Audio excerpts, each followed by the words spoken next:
Hello everyone, my name is Prashant Kumar Shukla. I am MBA in finance and marketing. और हम इस video में particularly बात करेंगे कि आज जो बड़े बड़े शेयर्स हैं जैसे कि HUL हो गया एंड रिलायंस इंडस्ट्रीज हो गई, ये आखिर गिर क्यों रहे हैं। और 1% से ज़्यादा के इन्होंने इसमें हमने डाउनफॉल देखी है। ये बड़े स्टॉक्स हैं, 1% गिरना काफ़ी बड़ी बात हो जाती है इन सब स्टॉक्स में। तो हम बेसिकली इसकी बात करेंगे कि क्या रीज़न है कि ये गिर रहे हैं और इनके फ्यूचर प्रॉस्पेक्ट्स क्या क्या हैं। इसमें मैं बेसिकली कोई टारगेट नहीं दूंगा, कोई टेक्निकल नहीं है, ये बेसिकली केवल एक बातचीत है दो लोगों के बीच में। तो रिलायंस इंडस्ट्रीज जो है ये बेसिकली एक ऑयल रिफाइनरी इंडस्ट्री है जहाँ पे ऑयल रिफाइन होते हैं और मार्केटिंग होती है। इनके अपने पेट्रोल पंप भी हैं, आपने देखे होंगे।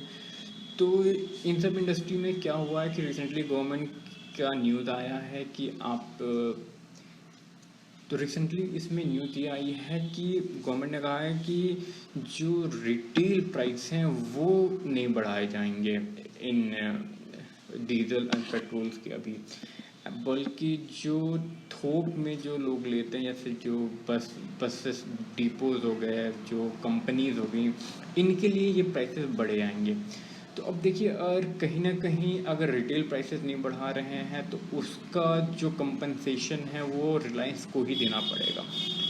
दूसरा एस्पेक्ट, अगर आप ये देख रहे हैं कि अरे अब 50 रुपये बढ़ा भी तो दिया है थोक के लिए, तो आप ये देखिए कि जो 50 रुपये बढ़ाया क्या वो इन प्रोपोर्शन बढ़ाया है या आउट ऑफ प्रोपोर्शन बढ़ गया है।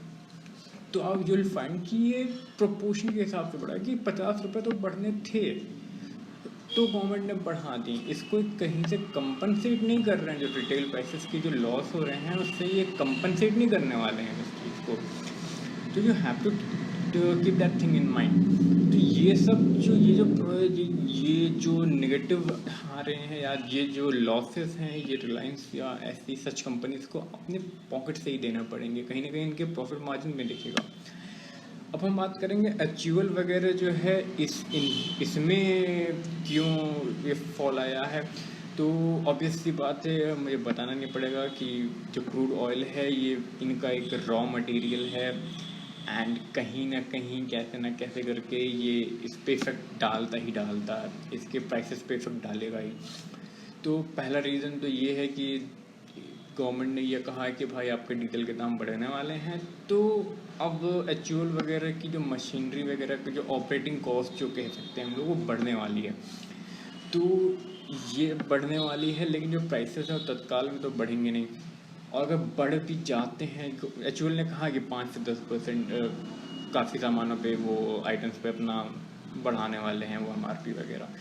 But what you have to see here is कि जो क्रूड प्राइसेस बढ़े हैं वो 5 से 10% नहीं बढ़े हैं। करीब अगर 70-80 रुपये, 80 रुपये के अराउंड अगर डीजल मान ली, 100 रुपये अगर मान लो, अगर हाल में 100 रुपये पहुँच गए थे वो, तो उस हिसाब से अगर 50 रुपये बढ़ रहा है तो 10-20% नहीं है।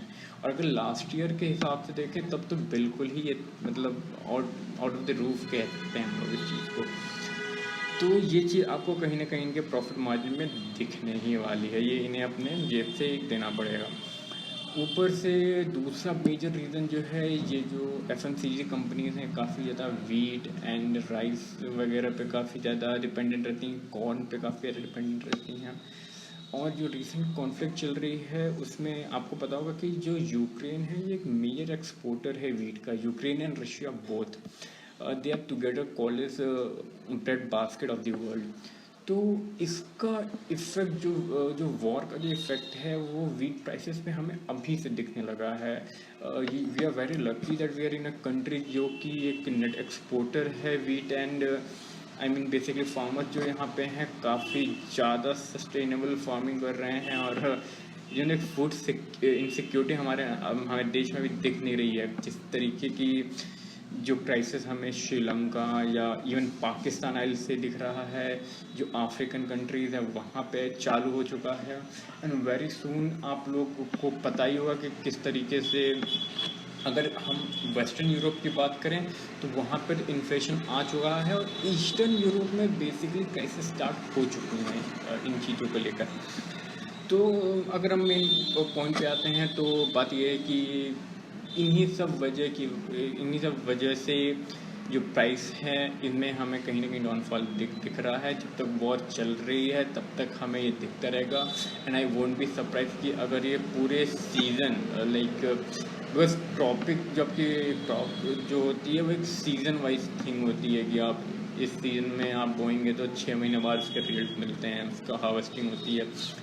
तो अज्यूमिंग कि अभी जो लॉसेस हो गए हैं, अभी जो सप्लाई चेन में जो डिस्ट्रप्शन आज गया है वो अगले 5-6 महीने तो चलेगा ही। उसके बाद से ही अगर फार्मर दोबारा अपने क्रॉप्स को बोता वगैरह है या हार्वेस्ट होता है तो उसको अगेन 3-4 महीने चाहिए होंगे। तो रफली 6 to 8 मंथ तो मुझे लग रहा है कि कहीं ना कहीं ये क्राइसिस जो है ग्रेन्स की या फूड की या कॉर्न की, वीट की जो भी है, ये चलती ही रहने वाली है। तो कहीं ना कहीं एचयूएल में तो थोड़ी दिक्कत आने वाली है। दे हैव टू सी कि किस तरीके से वो इसको टैकल करेंगे। आई एम वेरी श्योर कि मैनेजमेंट कुछ ना कुछ ऑल्टरनेटिव के साथ आएगी। मेरे ख्याल से इंडिया में ही वो चाहेंगे कि थोड़ी इंटेंस फार्मिंग वगैरह चालू हो जाए, एग्रीकल्चर चालू हो जाए।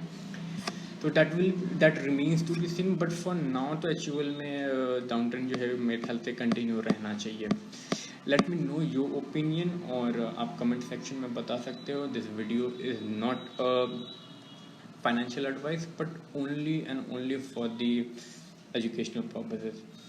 And that's for it, guys. Let me know if you have any queries or if you want any amendments in the videos. I'll be very happy to put it there. Thank you. Bye bye. See you.